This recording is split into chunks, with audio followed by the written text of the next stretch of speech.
दोस्तों आज हम बात करेंगे स्टडी के बारे में। ओ माय गॉड, स्टडी, जी स्टडी के बारे में। और हम आपको टिप्स देंगे जिससे आप बहुत ही इफेक्टिवली स्टडी कर सकते हैं और maximum output with minimum input ले सकते हैं। पर इससे पहले कि हम स्टार्ट करें, मैं आपको अपना थोड़ा बैकग्राउंड बताना चाहता हूं कि मैं आपको ये टिप्स क्यों दे सकता हूं। मैंने बीटेक करी है ऑलमोस्ट 80% के आसपास, एमटेक करी है ऑनर्स के साथ और गेट में ऑलमोस्ट 2 बार मेरे 99.45 परसेंटाइल के आसपास रहे हैं। आप में से जो लोग नहीं जानते, गेट एक टेस्ट है, graduate aptitude test in engineering, जो कि आईआईटी वाले कंडक्ट करवाते हैं after BTech. Using GATE score या तो आप एडमिशन ले सकते हैं एमटेक में या फिर एक अच्छे से पीएसयू में जॉब ले सकते हैं। अब आप में से शायद कई लोग ये सोच रहे होंगे, अरे वाह यार, ये तो बहुत इंटेलिजेंट है। अब सबसे ज्यादा खतरनाक बात यह है कि मेरे +2 में 50% थे और सबने कहा था कि इसको आर्ट्स दिलवाओ, बीए करवाओ, इससे इंजीनियरिंग नहीं होगी।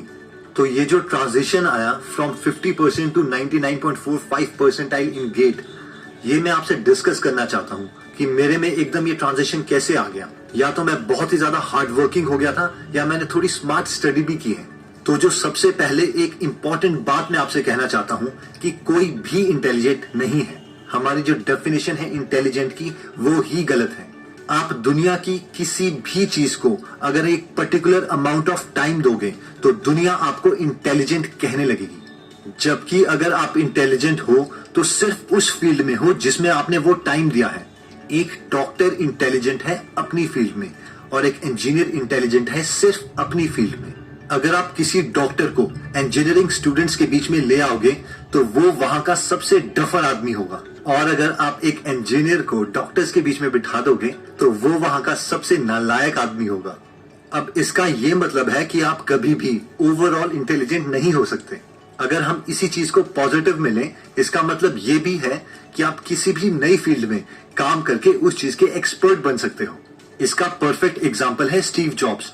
जब उन्हें पैनक्रियाटिक कैंसर हुआ था तो वो अपने इंटरव्यूज में बोलते थे कि मुझे ये भी नहीं पता था कि पैनक्रियाज होते क्या है। अब मैं ये इसलिए बोल रहा हूं क्योंकि ये सब हमारी पहली स्टडी टिप से कनेक्टेड है। अगर आप किसी भी स्टूडेंट से पूछो कि सबसे ज्यादा इंटेलिजेंट स्टूडेंट कौन है, तो हम में से मैक्सिमम लोग यही बोलेंगे, जिसको सब कुछ आता है वही तो इंटेलिजेंट है।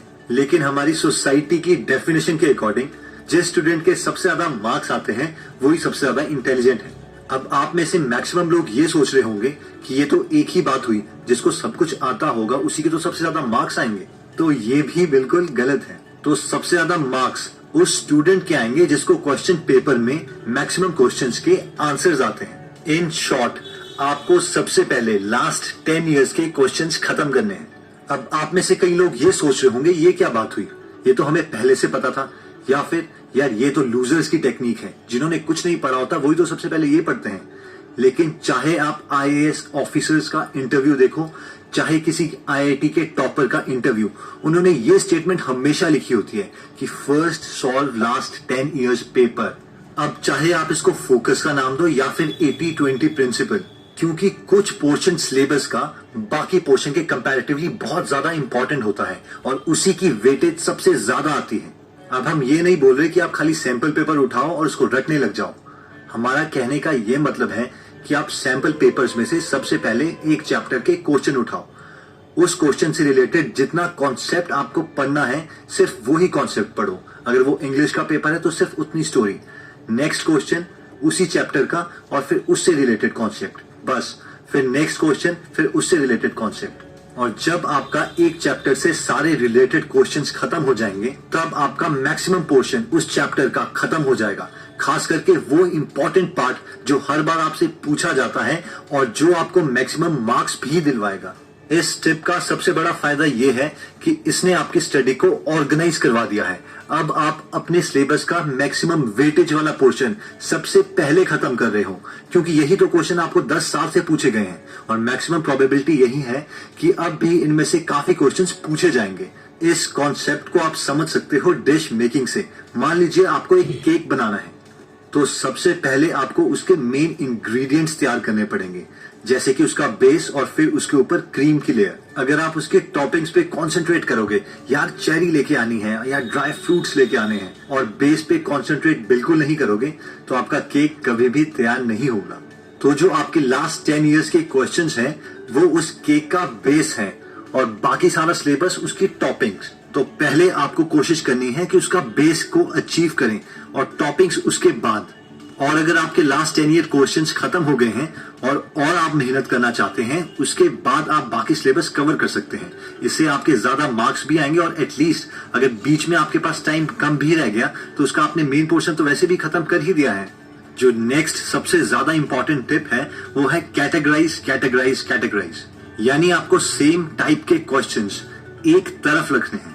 इसके लिए हम एग्जांपल ले लेते हैं, जैसे कि मान लीजिए आपके पास सब्जेक्ट है मैथमेटिक्स। अगर आप ध्यान से एक चैप्टर को देखें तो मैक्सिमम से मैक्सिमम आपके एक चैप्टर में 20 कॉन्सेप्ट से ज्यादा नहीं होंगे। तो आपको वो 20 कॉन्सेप्ट्स हर चैप्टर के स्टार्टिंग में लिख लेने हैं एज अ नोट, और उन सेम 20 कॉन्सेप्ट्स के ऊपर 20 से 25 क्वेश्चंस ही सॉल्व करने हैं, ना कि 100 या 1000 क्वेश्चंस। और अगर आपके पास ज्यादा टाइम है तो भी उन्हीं 20 क्वेश्चंस को बार बार सॉल्व करना है। इस स्टडी टिप में जो हम मेन चीज आपको बताना चाहते हैं वो है कंडेंस करना। अपने सिलेबस को जितना छोटा आप कर सकें उतना फायदा रहेगा। यानी जब आपका पूरा सिलेबस खत्म हो तो ऐसा ना हो कि आप देख रहे हो यार ये 500 पेजेस की बुक थी, पता नहीं कितना याद है, कितना क्या है। रादर आपको ये होना चाहिए यार कुछ नहीं, इसमें 12 चैप्टर्स हैं, पहले में ये 4 चीजें ही हैं, दूसरे में ये 5, दूसरे में ये 6, और इस तरीके से आपका पूरा सिलेबस कंडेंस होके आपके ब्रेन में होना चाहिए। और इसमें एक और इम्पॉर्टेंट चीज जो हम आपको बताना चाहते हैं कि अपनी बुक में ही नोट्स बनाना प्रेफर करें। इनमें से मैक्सिमम लोग ये सोचते हैं यार ये बुक गंदी हो जाएगी या इसको तो हम दोबारा बेच भी सकते हैं, खास करके गर्ल्स। लेकिन हम आपसे रिक्वेस्ट करेंगे कि मैक्सिमम टाइम्स आप नोट्स उसी में बनाएं। इससे 2 फायदे होंगे। पहला, जब आप काफी दिनों के बाद उन बुक्स को खोलोगे तो आप थोड़े मोटिवेटेड फील करोगे, चलो यार कुछ तो पढ़ा है, बेशक आपको उनमें से मैक्सिमम पोर्शन याद भी ना आ रहा हो।